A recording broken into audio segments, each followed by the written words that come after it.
joining us. And thank you very much to our speaker, Miguel Setas, for being with us today and sharing his views. I just wanted to say a few words about Católica Lisbon and the importance of sustainability and societal impact for our school. We are putting sustainability topics and teaching and research at the center of what we are doing within the school, because we feel it's our responsibility to the world and to society to do so. It's part of our role. The creation of the Center for Responsible Business and Leadership, led by Nuno and with the amazing team that you see here, is part of that strategy. And these talks are about embedding sustainability in our curriculum, in our thinking, and sustainability in practice. So moving from a general concept about the importance of sustainability to how it's implemented in practice by companies, and thus the importance of these talks about, let's talk about sustainability with executives who are living and walking the path. Just a word about EDP Brazil. This is more of a context for you to understand. In general, Portuguese companies have had a really difficult time in Brazil doing business for almost 2 decades. That Portuguese have thought, well, it's really easy because we have an affinity, a cultural, the same language, cultural affinity. It should be easy to go to Brazil and do business and build value in Brazil. That has not been the case. A lot of very large business groups from Portugal have tried to do so and have failed over the years. And Brazil and the EDP is an exception. So despite the difficulties, they have done an amazing for a long time, that effort. And so it's very interesting to understand also how to do business in Brazil, and specifically how to be very sustainable doing business in Brazil, which has the worst and the best. It has some of the most sustainable companies in the world are from Brazil. Some of the disasters that are happening are also in Brazil. So Brazil is almost a continent, a mosaic of a lot of different experiences. And I'm really interested in listening to Miguel from his experience in doing business in Brazil in a sustainable way. Thank you, Miguel, for joining us. I'll just pass to Nuno for a couple of words, our head of the Center for Responsible Business. And thank you all for joining us. Okay, Philippe, thank you very much. I mean, this is a blended group. We have half of students and half of the people that are participating in my edition of the Responsible Business. Miguel was also kind enough last year to be the speaker at the panel. You have here, Miguel, some of the participants of this year's edition as well. So it's a nice blend. Miguel, it's great to have you here.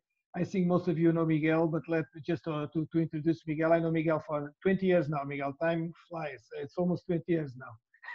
I was counting them just before joining this. It's almost 20 years. Miguel is a chemical engineer. He started in McKinsey, if I remember correctly, Miguel. Then you joined Lisboa Gás as a board member, very young. When I met you, it was at the time. Then Miguel came to Galp. We worked together. Then Miguel went for a short spell, if I remember correctly, to Vodafone. Then you moved to CP, the trains, to be the board member in CP. And then you joined the EDP. I don't think I'm missing anything. You had a lot of functions in EDP. You have been now for 12 years, I guess, in Brazil, for the last 4 or 5 as a CEO. And Miguel, a difficult thing to find, which is an engineer with emotional intelligence, which is something which is not easy to find. So Miguel, a great professional, great human being. Floor is yours. One last thing I forgot to mention. Should any of the participants have questions during the presentation of Miguel, just put them in the chat and we'll address them after Miguel's presentation. Go ahead, Miguel. Thank you very much. It's a pleasure to be here with you today. Nuno, you were very generous with me, and your words, very kind words and generous. You know that I met Nuno, as he told you, 20 years ago. He was one of my first bosses, one of my first leaders. And Nuno is one of the persons I respect the most. because he's a very coherent guy in terms of what he claims and what he defends, and how he acts actually in real life and as a professional. So I have the deepest admiration and respect for Nuno, and his challenges and his provocations for me are always very, very rewarding. So it's for me, it's a pleasure, a great pleasure to be here again with you. I think the work you've been doing, Católica, and specifically the Center for Responsible Business, is really critical in a moment when companies are confronted with this dilemma of generating value from one side and assuring that their impacts in society, environment, are balanced. So we are is really an opportunity to reflect. And I don't want to give a spoiler on my presentation, but the point for us is that this is no longer an alternative. This is no longer an option to be responsible.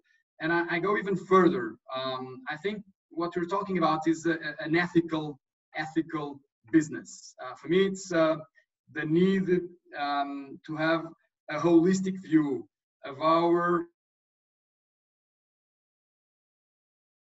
in nature as a whole should be not, let's say, a sustainability recommendation, which is for me one of the most critical issues we have today, is that for the time being,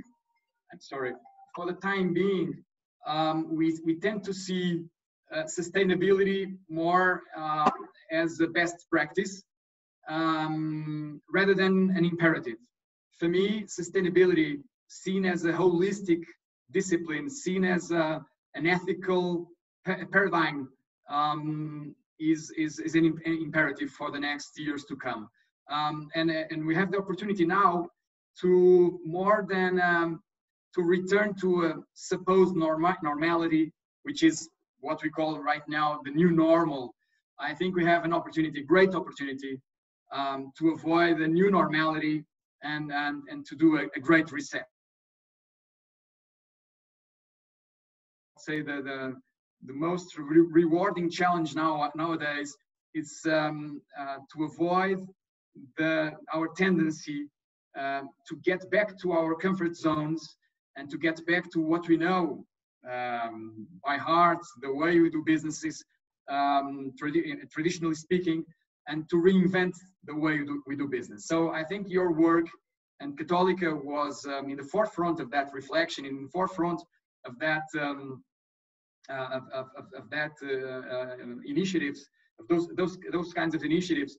Católica is really playing a very significant and important role in that sense. So Nuno, besides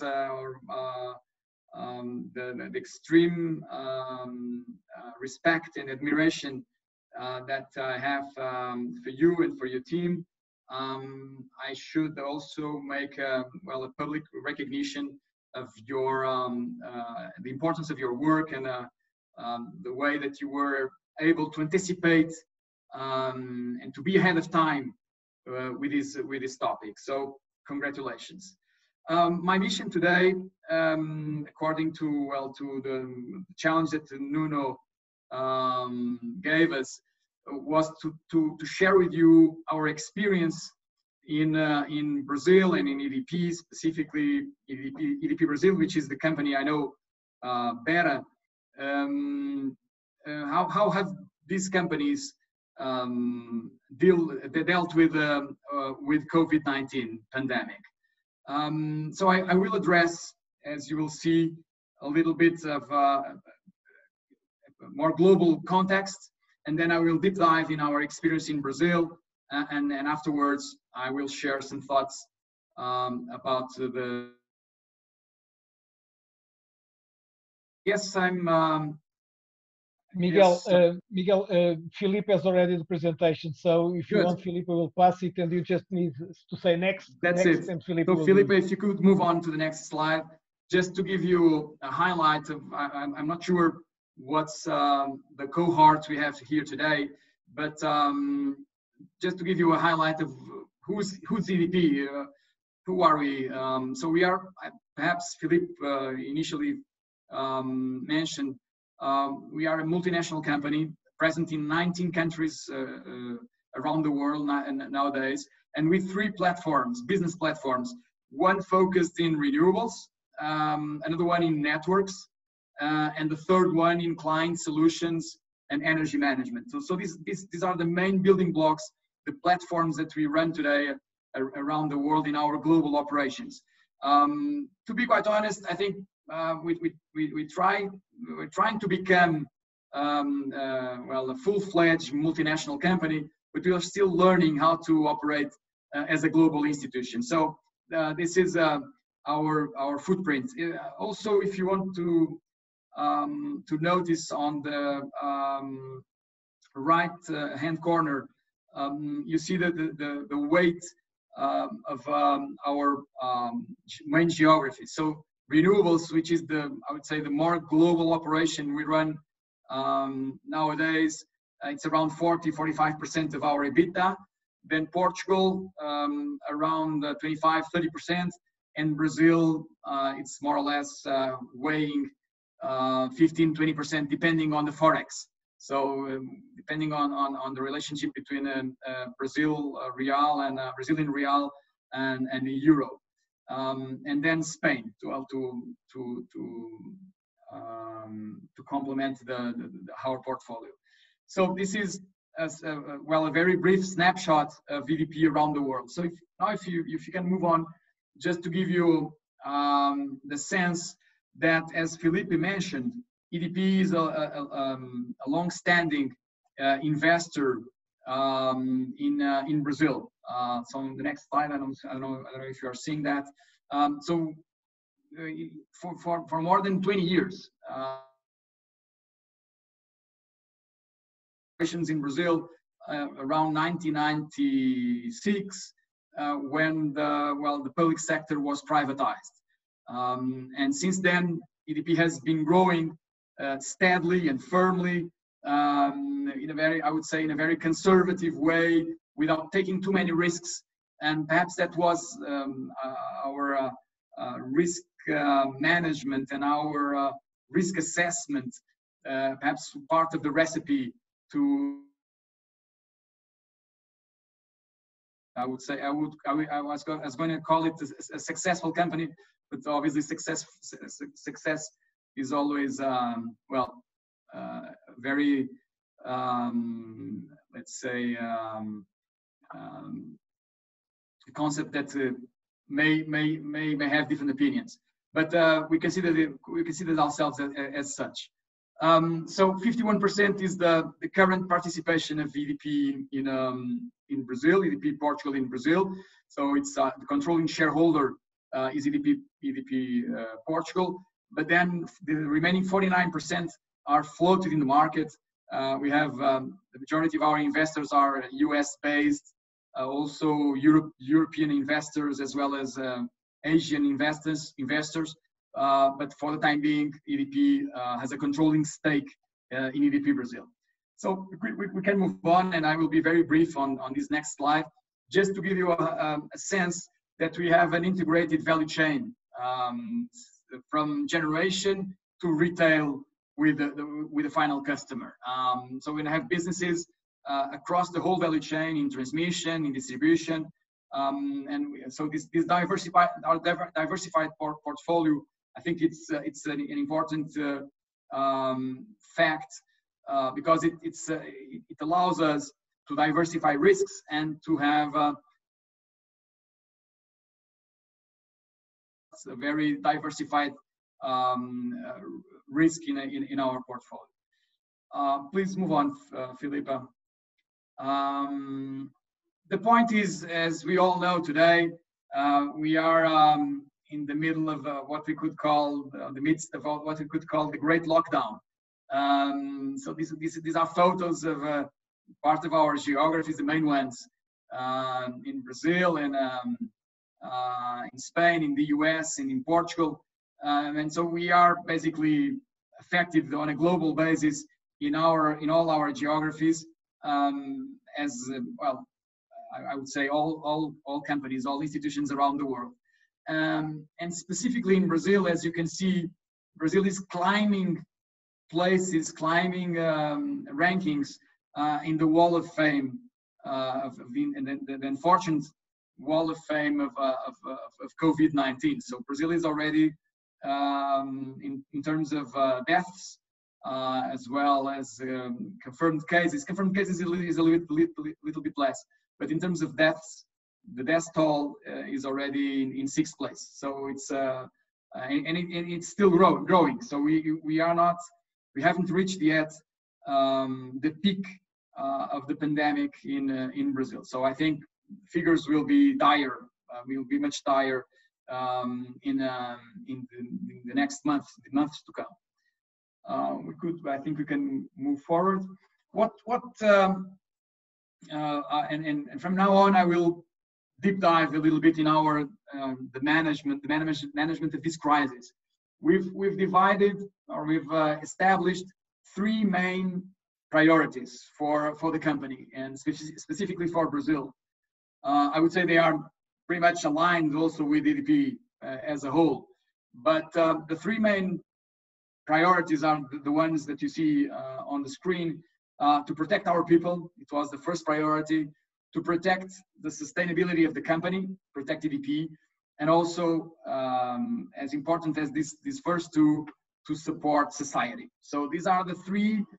We wake up at 5 a.m. in the morning and we go to bed at midnight, and we have these 3 main priorities in our heads. And I've just finished a live meeting with 100 managers and directors of EDP in Brazil, and this is a mantra. So we keep repeating this every day, and with a very clear focus. And today we've been looking at the first and the second priorities, but we have sessions also dedicated also to the third priority. You can see on the right-hand side of the chart the structure of our corporate crisis committee. So we have 6 subcommittees today. One focused on people and health, the first one. The second one on operations. The third one on financial issues. The fourth one on legal and regulatory agenda. Also another one in communication in society. So these are the 6 subcommittees that we meet on a daily basis, meetings that last more or less 1.5 hours to 2 hours.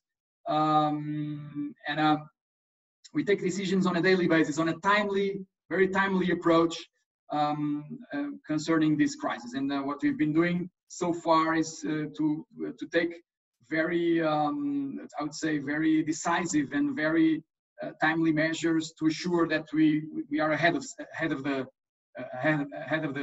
curve, ahead of the pandemic. So let me drive you through a little bit of context on each one of these 6 points, starting with people and health. If you can move on, Filipa. So the first, the next one, please. So the first, I would say that, well, the first measures that we've taken were the obvious ones.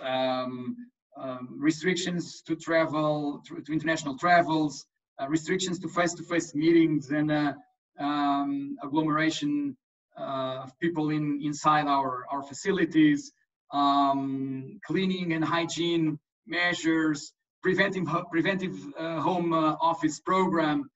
I will show you in a minute some detail about that.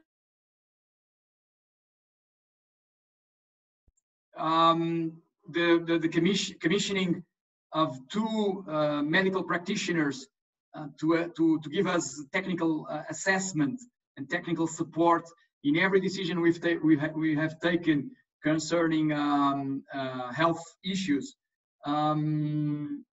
So these are the kind of measures that we've taken in the beginning of the pandemic in Brazil. If we could move on, just to give you a. These are the two guys, the two medical practitioners that we've commissioned, and they are present in on a weekly basis on Mondays in our crisis committee, the crisis committee that I was mentioning, and decisions are taken only with their supervision, only with their support. So when we decide to buy facial mask,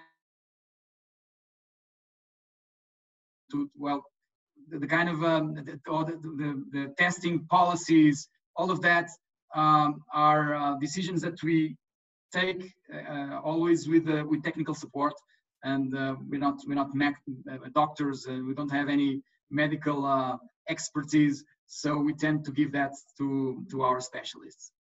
The other point I think it's worth mentioning, and it's been very helpful, is that we've assembled a team of 100 internal ambassadors. We're calling ambassadors to give a more fancy name, but these people are engaged also on a daily basis in spreading the word, in taking our word, in our policies, our strategies to the whole corporation. So they are close to the most remote teams, and it's through them, through these 100 people, that we assure that we are reaching the whole organization. It's difficult today without physical presence and based only on virtual tools, which are very helpful, and we tend to see them as very significant conquer of.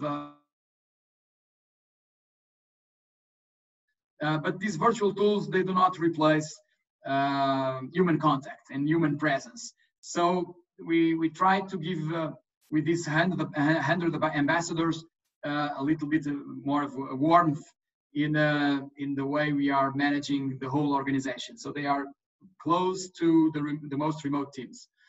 In this slide that you are seeing now, two references. One to the home office program. So today we have 96% of our support staff at home, in Brazil, without any deadline, any milestone to return to office. In Portugal, we are starting to return to Portugal as of today, and on the 18th of May, we'll start to return to Portugal, to the Portuguese offices. But in Brazil, as you know, the pandemic is more delayed. The curve is still growing. So we'll be returning to the office, I would say 1 month or 2 months from now. We still don't know.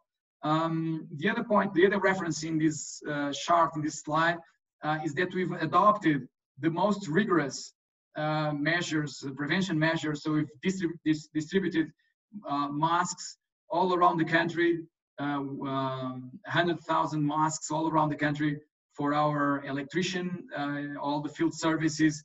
They are using masks in their daily activities. So that's one example of our preventive measures, the measures that we are taking to assure that the risk of contamination is mitigated.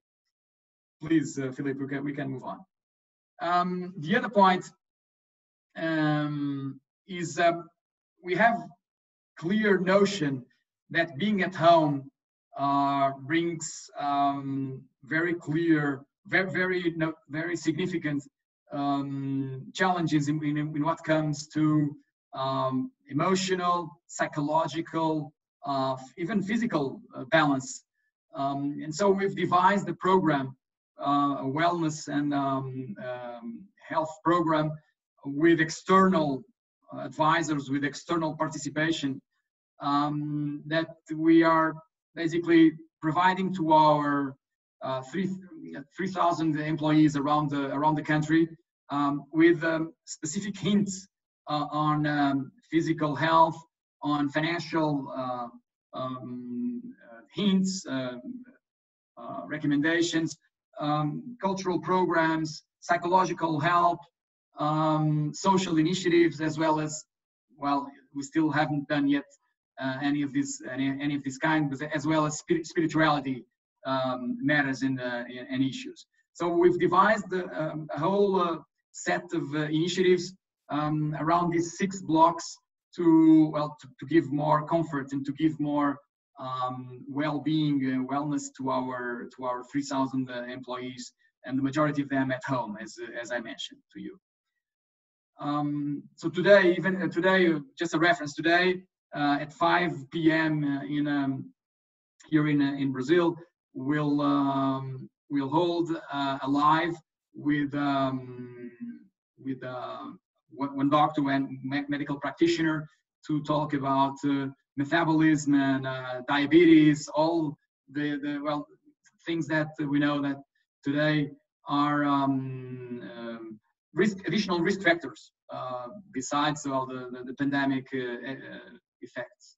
So that we'll hold that today with Mariana, who's one of our. We'll have Mariana today to talk about that. So let's move on to operation. And in operations, I think it's important to tell you that obviously an electricity company runs critical infrastructures for a country. So we have to be very careful, very attentive to our continuity plans. So all of our assets, they have individual and specific business continuity plans, and they are all of them. They are in this scale, in this ladder of risk, from what would be a mild scenario to a more harsh scenario. We are taking measures depending on the level of risk that we face in each and every one of our assets, from hydropower plants, thermal power plants. All of these assets, they have a specific business continuity plan addressing the risk situation in each of the regions they are allocated. So the next slide is a little bit of more detail on that, but I think that's very important to mention that we are running these business continuity plans in a very rigorous way. Please go on, please. This is an example. So to lock down, to confine our teams in those assets. So for instance, in our thermal power plant, in a region in the northeast part of the country where the pandemic effects are really harsh and really impactful, we decided to lock down the team in the site, and adopting every measure, very proper conditions for them to be on site. But nowadays we have let's say 6 to 7 assets where our teams are living there, are confined on those facilities. And the next slide is an image of that. So we had to adapt, either with temporary lodging or with hotels and already commercial offer in the market, either with our own sites as well as these external facilities. We are basically lodging in some of the sites our teams inside our facilities. So that's one very extreme measure that we prefer not to take it, but whenever it's necessary, we have been doing that. Please.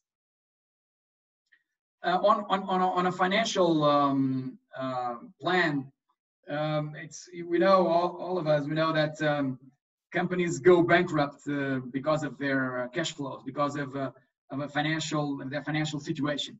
So it was very important for us to assure adequate liquidity for our operation. So we've basically more than doubled our initial cash position. So we had an initial cash position which was already very comfortable, and we more than doubled that. And we've done that twofold. First of all, reducing the needs of our obligations, reducing our obligations.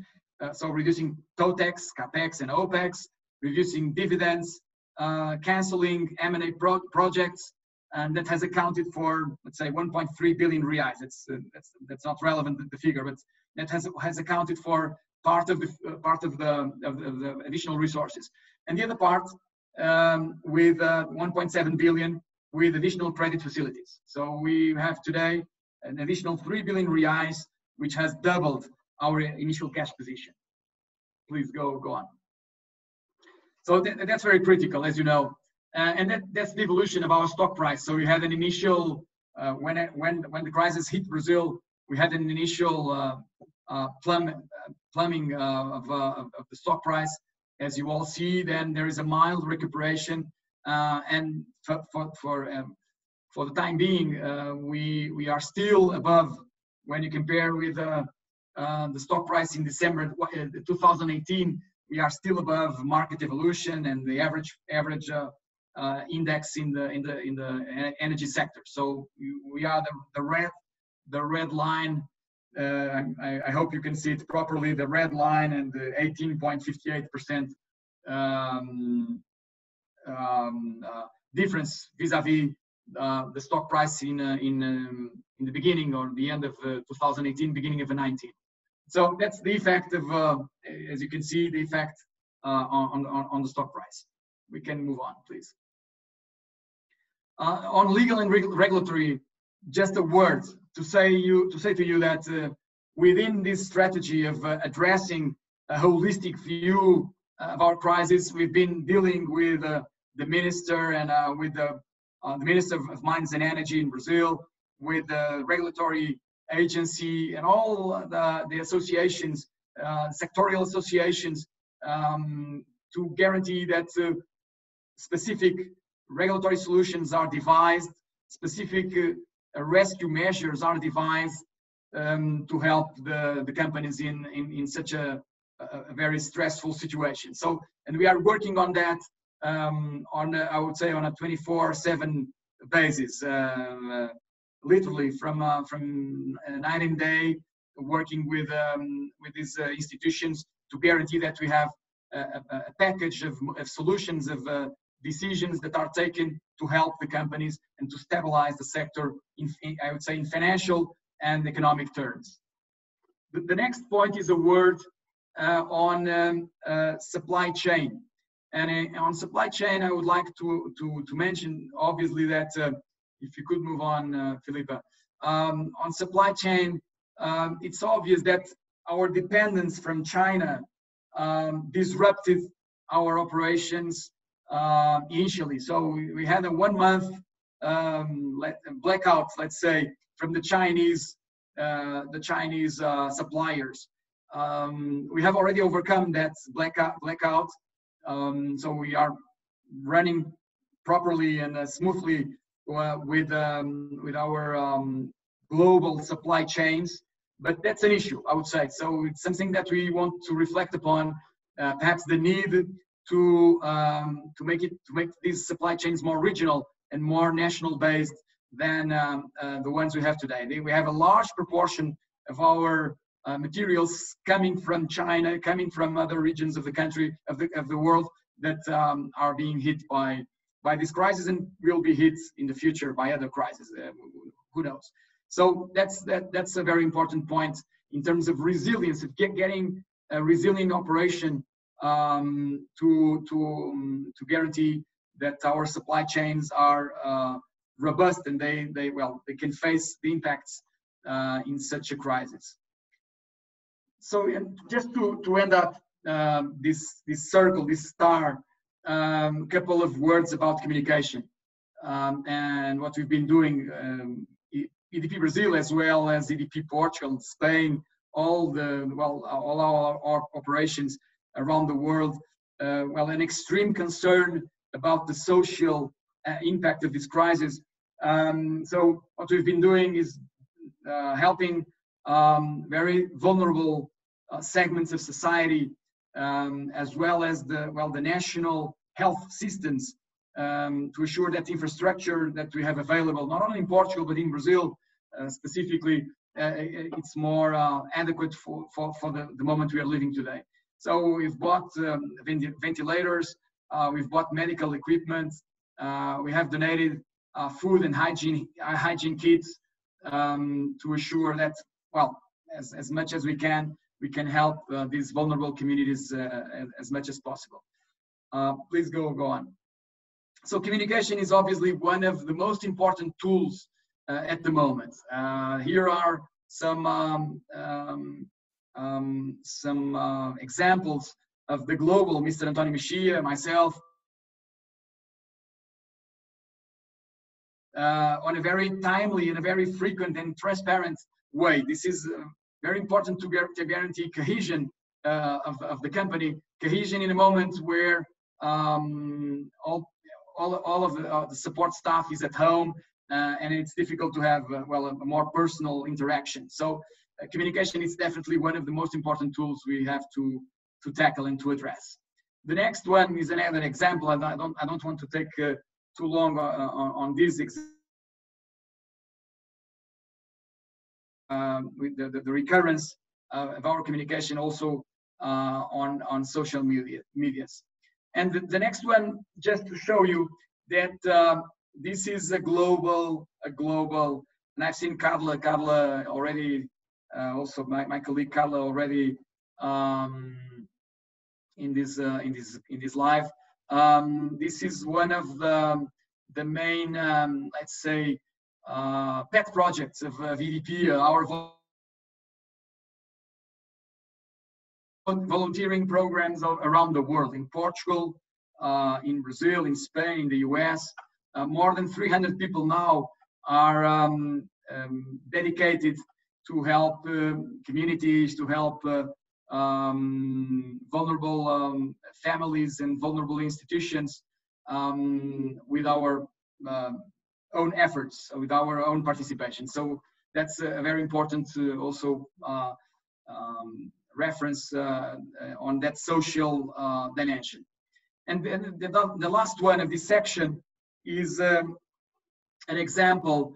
This is our CEO when we got the first lung ventilators produced in Portugal, with a project resulting from the cooperation of Portuguese institutions. EDP is one of those Portuguese partners, and the other one is a photo of Chinese ventilators imported by EDP and CTG, our partner and shareholder in EDP, coming from China. So, and arriving in Lisbon airport.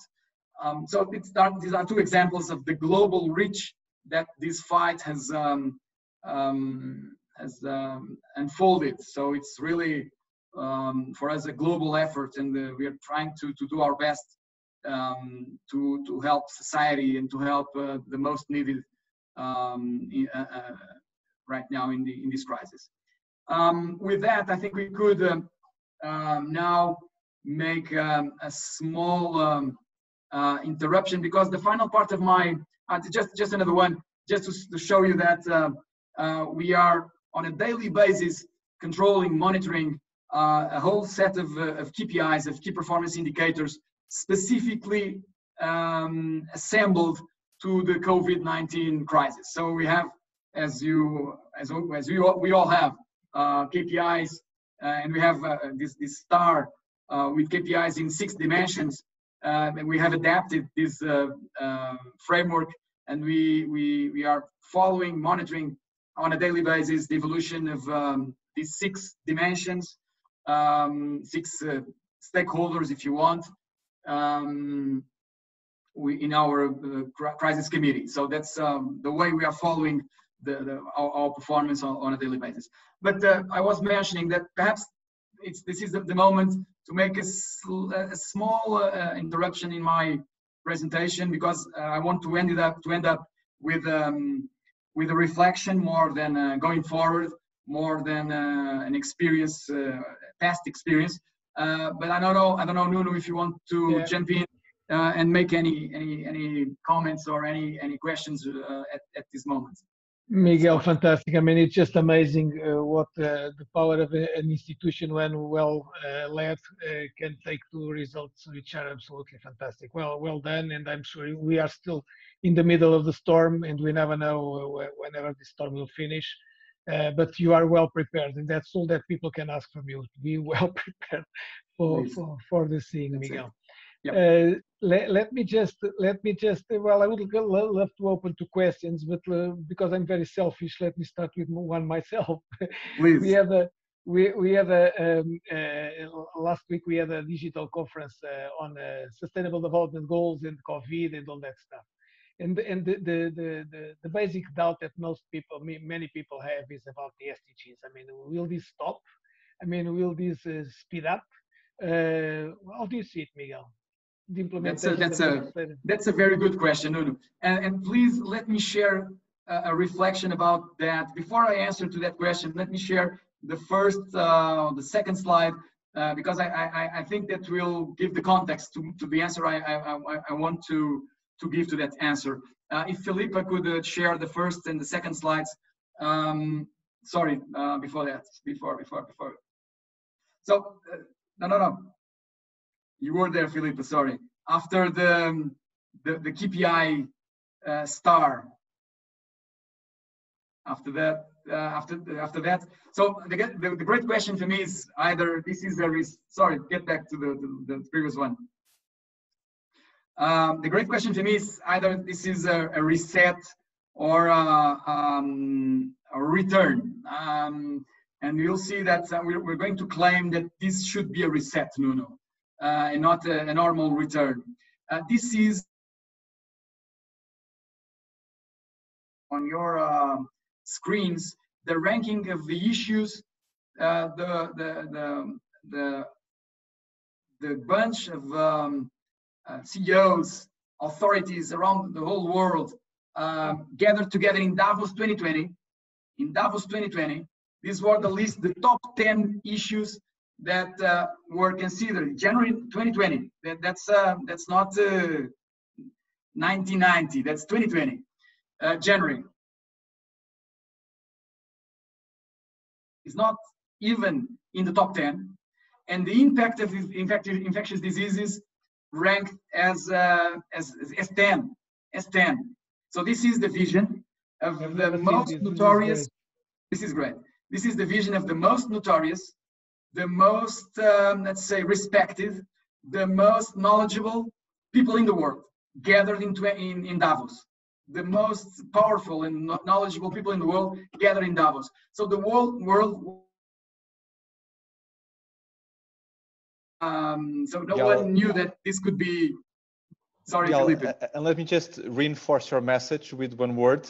This was January 2020, when we were already having an epidemic in China, spreading around the world, and still people didn't see it coming when it was already on their kind of windshield. So this is really amazing how we can be blinded by events, even when they are in front of us. So we were all blinded. We're all blinded. No, and to be quite honest, I make this reflection even for myself. I didn't see this coming. How come? And the next slide is a reflection on that. And for me, the question is how did triple bottom line sustainability concepts fail so I would say miserably? Yeah, that's the answer for that are manifold, but I have a couple of answers for that. The first point is that life preservation was never put in the center of these priorities. You see here,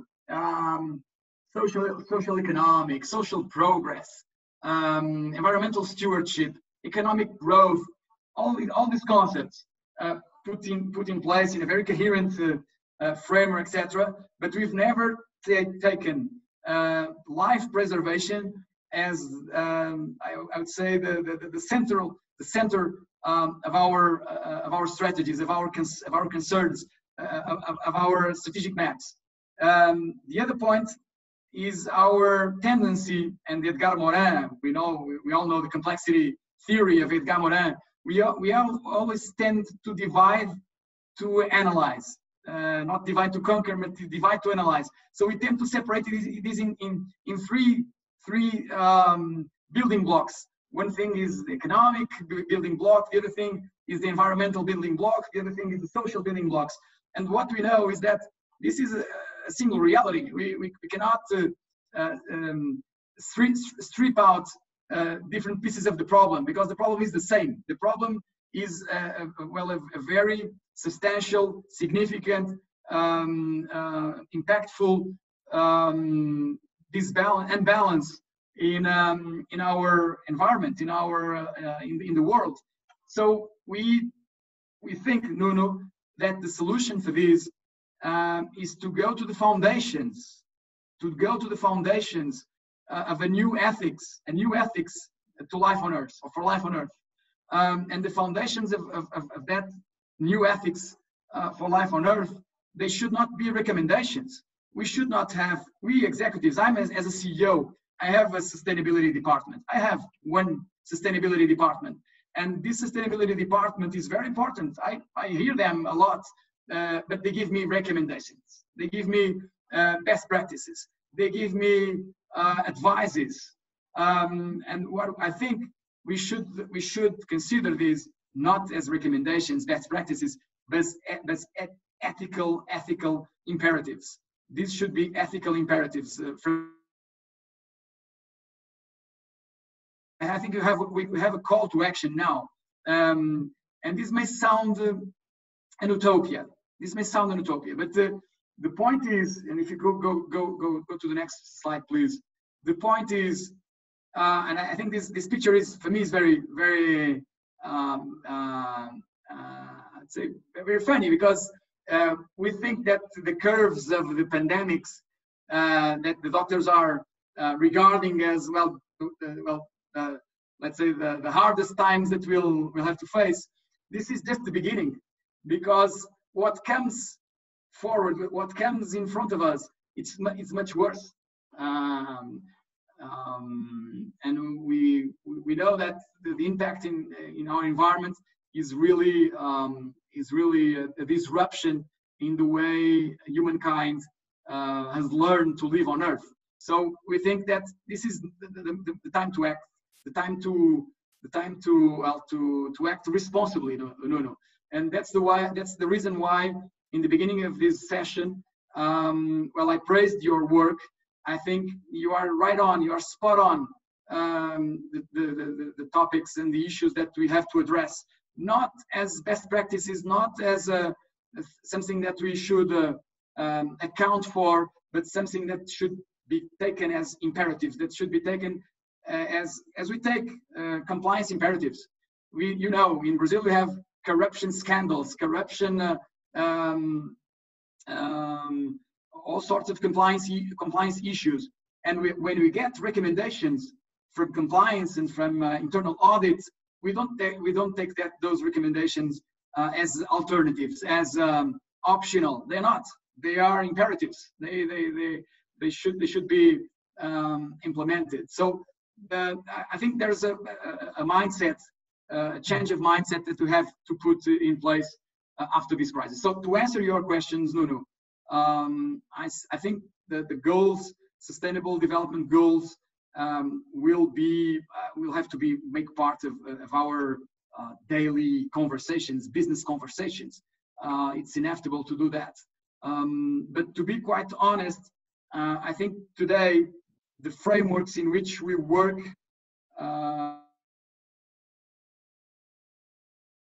like the sustainability concepts, etc., they are flawed.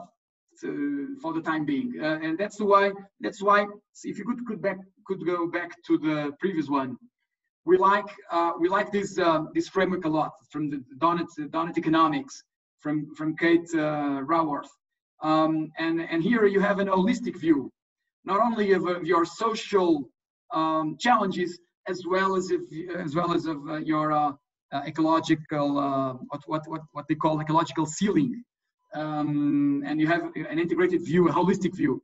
The point for me is that on top of that, I think we have to consider human life, but also life as a whole as the center, and that's the reason why we propose a little bit more. If you go forward, move forward to the next slides, please. Next one. Yeah, this one. That's why we think we have to put life preservation as a core, and to adopt this new ethics for life on Earth with with a holistic view. And for me, that's the call for a new reset, a great reset. That's what I would do if I could control the world. Oh, like I'm mentioning in this such a utopic view, but that's what I would do, and that's what I will try to do in EDP. It's to make more robust, to make more structure the approach that we've been following so far regarding environmental, social inequalities, health preservation, all that sort of impacts that we know that our activity has in the world. Miguel, thank you very much. I mean, if you have a few minutes, I would love to have at least one or two questions from the people, okay? Please, I have a few in the chat, but before I ask one or two from the chat, anybody wants to make raise a question with Miguel? Yes, if I can, I'd like to challenge Miguel a little bit with something that is worrying me. And I'd like to have your view as a business leader.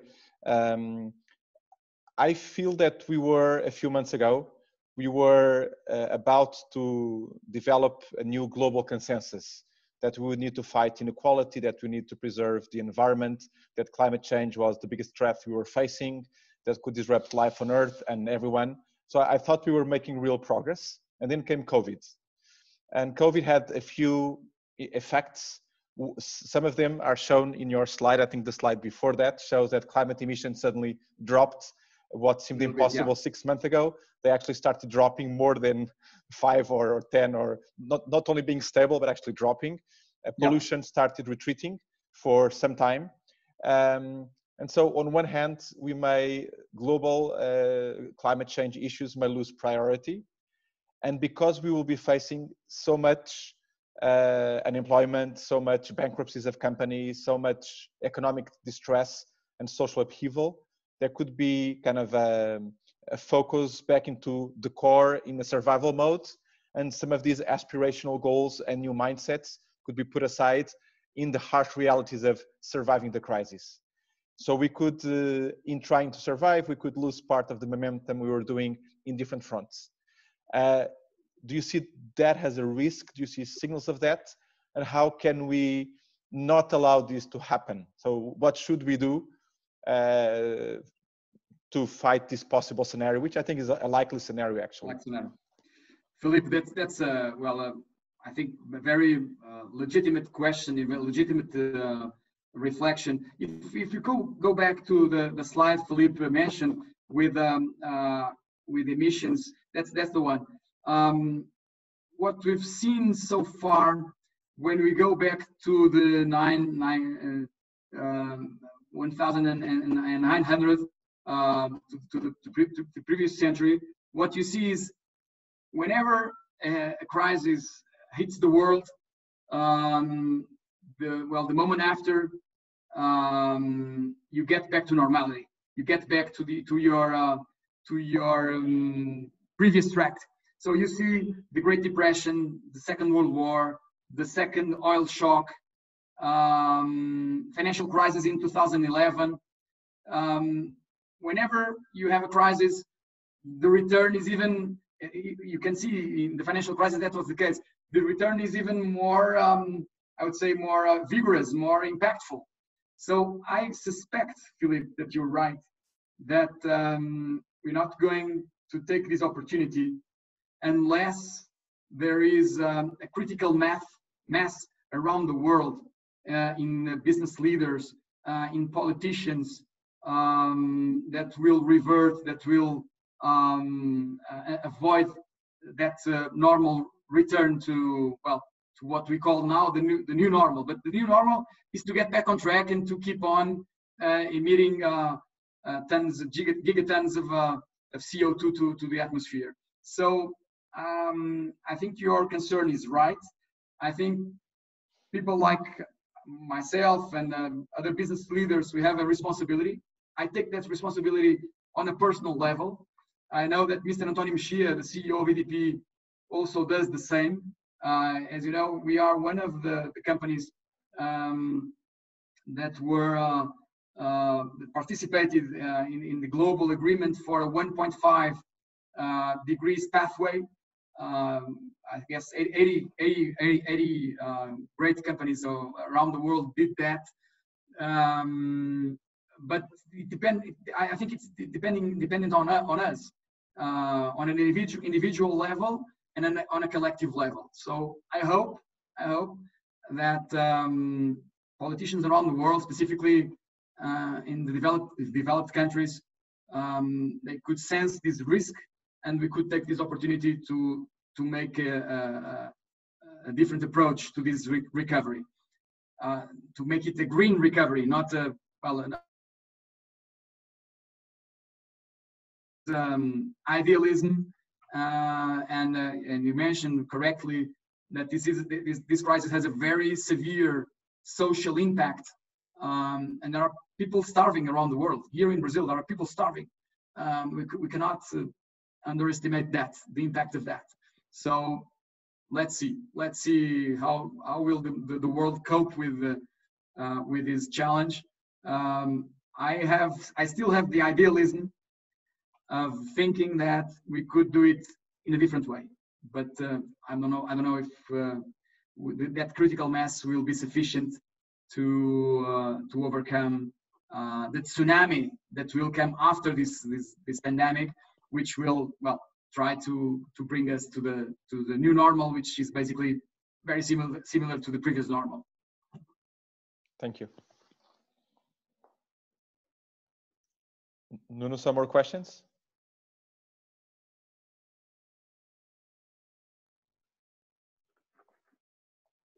Yeah, we have another question in the chat. Nuno, would you like to address the question from Sandra? In the chat. So I'm yes. not going to ask all the questions because, Miguel, I know that you have been very generous in.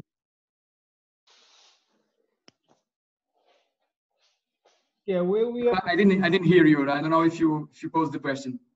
Yeah, that's the question that I would like to ask Miguel, because it's a good question sort of to finish, which is, as a leader, Miguel, this pandemic will change your leadership style. No, the question is, as a leader, do you feel that this pandemic will change your leadership style? That's a very, very, very good question. And let me have one last slide. And I will use that slide to answer to you about that. Yeah, that's one. I see. No, sorry, that's the video. I think we won't have time to pass it. I see 5 imperatives, Nuno, for our leadership challenges going forward. And there is a flavor of the energy sector, you'll see. But these are the 5 imperatives for me right now. The first one is to give proper attention to.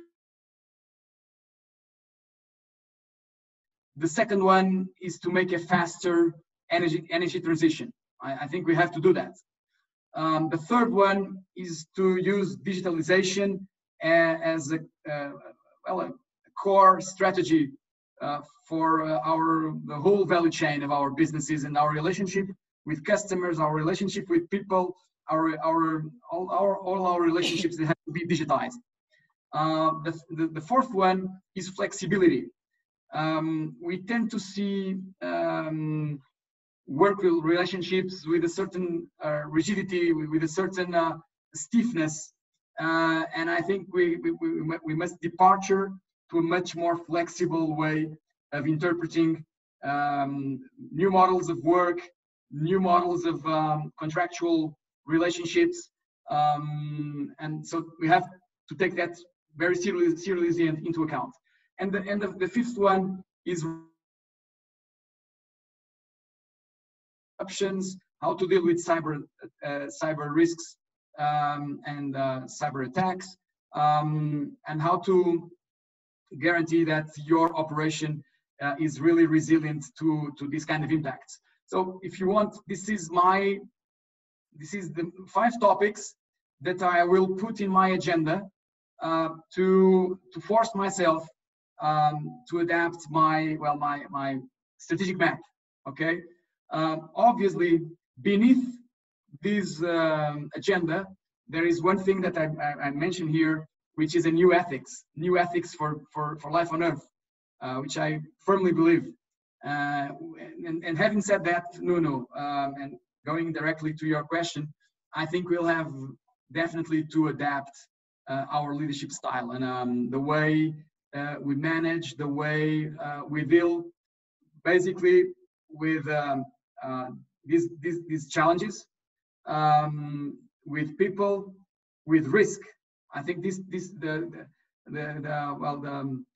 environmental and social challenges, people, and risk in a more global vision will have a very very central place in our strategy, in our agenda going forward. So I think this is the moment to adjust, and the moment to reinvent ourselves to deal with a new normality. Thank you, Miguel. Give anybody a last question. Does anybody want to ask a last question to Miguel? Nobody has one. I can ask. Sandra was moving now. Sandra? Sandra. Yes. Sandra, go ahead. So first of all, thank you for answering the question. It was my first question, and I'm always challenging Nuno to give us examples of companies who are placing sustainable development at the center of their strategy and CEO. So thank you, Nuno, for bringing one very good example. Thank you, Miguel, for sharing your strategy, and it's very good to see that your leadership style is aligned with what the world needs. So my first question was if you will change your leadership style, but the other one is, okay, EDP is a good example in managing sustainable development, but why do you think there is a perceived shortfall in leaders to champion sustainability initiatives within business and organizations? Sandra, thank you very much for your comments and for your question. I think Nuno is. I remember Nuno's leadership style, and I remember the way he engages teams, etc. We all know that we are driven by incentives. We are driven by alignments. And today, when you trace that value chain of incentives, you see that for the time being, sustainability and these environmental imperatives are not yet in the center of the financial world. So we know that ESG is becoming and is growing in importance, even in Wall Street and in City, in London. So everyone is paying more attention to ESG. Today they are very rigorous analyzing companies in that sense. specifically in Scandinavia, they are very eager and very rigorous about ESG, but that's not the average. The average today, it's still, as you know, Profit. driven by cash, driven by profitability, driven by results, driven by EPS. I have dozens of meetings every week with the investors, and there is no single question about ESG. The question is EPS, dividends, payout ratios, cash flows, profitability, all that jargon that we know that's important for the financial world. So for the time being, the financial world, which obviously supports businesses with resources, with funding. Yes. So as long as incentives are not aligned, I think it's difficult to bridge that shortfall, as you mentioned. But I know that one day we'll get there, because at an individual level, we know that there are numerous examples, and Nuno shares those examples every week on his very useful contents that he usually shares with us. There are people making a difference in the world right now. Leaders of the financial world, like Larry Finkel and other guys, are really driving the world in a different direction. But for the time being, the majority are not Larry Finkers, are other guys. Yes. Thank you, Miguel. Thank you very much. Filipe, last question. Thank you very much for your time. And now Filipe is really the last question. Please. Thank you. So Miguel, I would like to ask you, in these times and in times of crisis, when the P&L is at risk, how can a company stand by its values and be a responsible business? How can you manage this? That's a very, very good question, Filipe. I think reality is complex. We cannot reduce reality to one single objective or to one single approach. It's a very reality as we know it, life as we know it, the world as we know it, are complex bodies, are complex situations. So I think a company has to be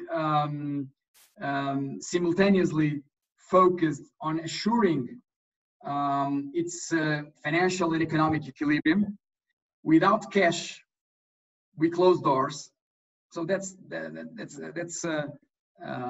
as blunt as it is. It's like this. With no cash, you close doors.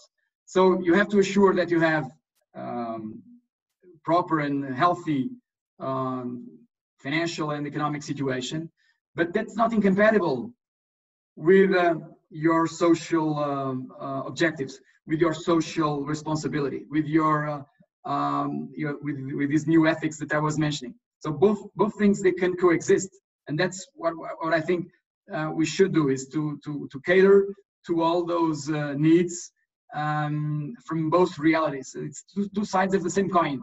From one side, you have to assure that you have funds to pay your taxes, to pay your people, to run your business, to pay your suppliers, and without money, you don't do that.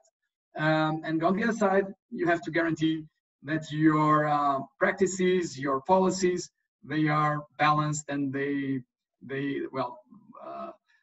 not harsh and aggressive to the world around us. So I think that's not, to me, that's not a contradiction. We tend to see those as contrasting realities. To me, that's the same reality with two faces, and we have to cater to those two realities on an equal standing. That's my perspective. Miguel, thank you very much. You really left us with 2 or 3 very inspirational thoughts. I take it to the Great Reset. I really like the idea of the Great Reset, and especially the idea of trying to summarize what you said at the first answer, which is the SDGs as an ethical imperative. If you think about the SDGs as an ethical imperative, it leads you to a different mental shift, I guess. So that's a great one. I just finished. You were talking, and I was last week. I saw a great interview with Paul Pullman, which is a guy I consider a lot, former CEO. And he said something along the lines of, "What we are living is really a huge tragedy, but a bigger tragedy would be not to take opportunity of this thing to make what you now call the Great Reset. Great Reset. That will be an even bigger tragedy, no doubt about that." So, Miguel, I'm really keen to tell you, thank you very much. Obrigado. Fantastic. Obrigado, Nuno. Thank you. And I will leave to Philippe to close it.